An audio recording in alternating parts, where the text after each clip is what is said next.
If you're moving in 2022 and have been sitting at your computer doing research, trying to find the best neighborhoods, places to visit, and all the fun stuff, you've probably convinced yourself of how to pronounce our city and a few other things we're known for.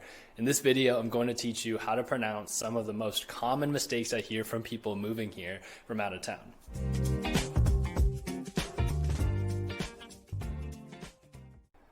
Hey there, my name is Haydn Halsted of the Halsted home team at Northwest Invest, and I'm a local realtor located right here in beautiful Washington. And if this is your first time checking out my channel, then please hit that subscribe button and notification bell so you're notified anytime we post a video, which is twice a week. We cover all things from neighborhood tours to amazing restaurants to tips and tricks to navigate the housing market here. Honestly, I get so many calls, texts, and emails every single day for people looking to purchase a home and I love it. And if you're thinking of moving or relocating anywhere near County, then please do not hesitate to reach out and I will be happy to help any way I can. Okay, so I didn't want to just give it away right up front on how to properly pronounce our city's name, so you'd stick around just a little bit longer. And honestly, you'll want to stick around to the end of the video for how we pronounce our college basketball team, because that is way more important than pronouncing the city right. So the proper way to pronounce our city's name is Spokane. I'm sure you've been saying Spokane because that would make a lot of sense with how grammar works, but alas, it is Spokane.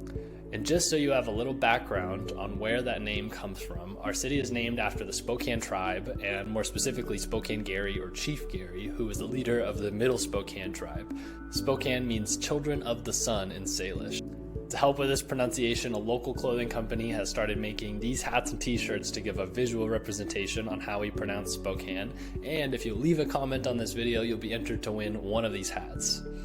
All right, the second thing you might be pronouncing wrong is our big, beautiful 90-acre park, Manito. Many times I hear people pronouncing this as Manito, which, with how vowels work, probably makes sense. But just remember that if you want to live close to that park, tell your realtor that you want to be close to Manito. For those of you who haven't stumbled across this park yet, Manito Park is a huge 90-acre public park that acts as a bit of a gateway to the South Hill and is only 5 minutes from downtown.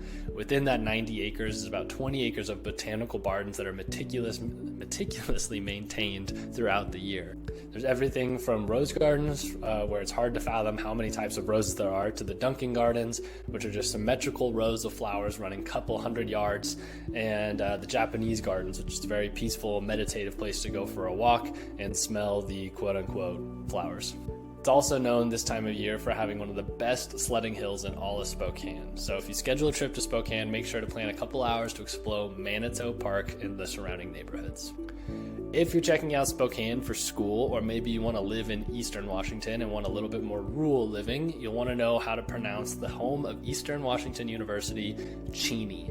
I hear a lot of people pronouncing this as Cheney, which honestly neither of those pronunciations makes a ton of sense, but Cheney doesn't really look like it should be a real word anyway. Cheney gets its name from Benjamin Pierce Cheney, who was a large investor in the Northern Pacific Railway and was a part of the company that later became American Express. Cheney is home to the Northern Pacific Railway Depot, which just sits there as an abandoned boarded up building now. So if you end up checking out EWU football game, make sure you're visiting Cheney, not Cheney. Lastly, and honestly the most important, is knowing how to pronounce Spokane's nationally recognized college basketball team, Gonzaga. Often pronounced Gonzaga or Gonzaga for whatever reason, it is actually pronounced Gonzaga. Additionally, if you want to shorten the name, it's Go Zags, not Go Zags. Here in Spokane, the majority of people are very passionate about the Zags, and at the bare minimum, no one here has anything against the Zags, so we all highly respect them. And it's rare to be able to make a game because they're sold out indefinitely, and you have to know somebody with season tickets to be able to make the games. Luckily, the campus is beautiful. It makes for a great walk, and then you can jump on the Centennial Trail, and another 20 minutes you'll be in the heart of downtown as you walk along the river. So I hope this video was helpful to you and you figured out how we pronounce our vowels here in Eastern Washington. If you're planning a trip here, reach out to me and I would be happy to give you a list of great places to visit while you're here and how to pronounce them. Like I said, I'm available any day, night, or weekend. Please give me a call or text anytime and don't hesitate to reach out. Thank you so much for taking the time to watch this video, and we'll see you next time.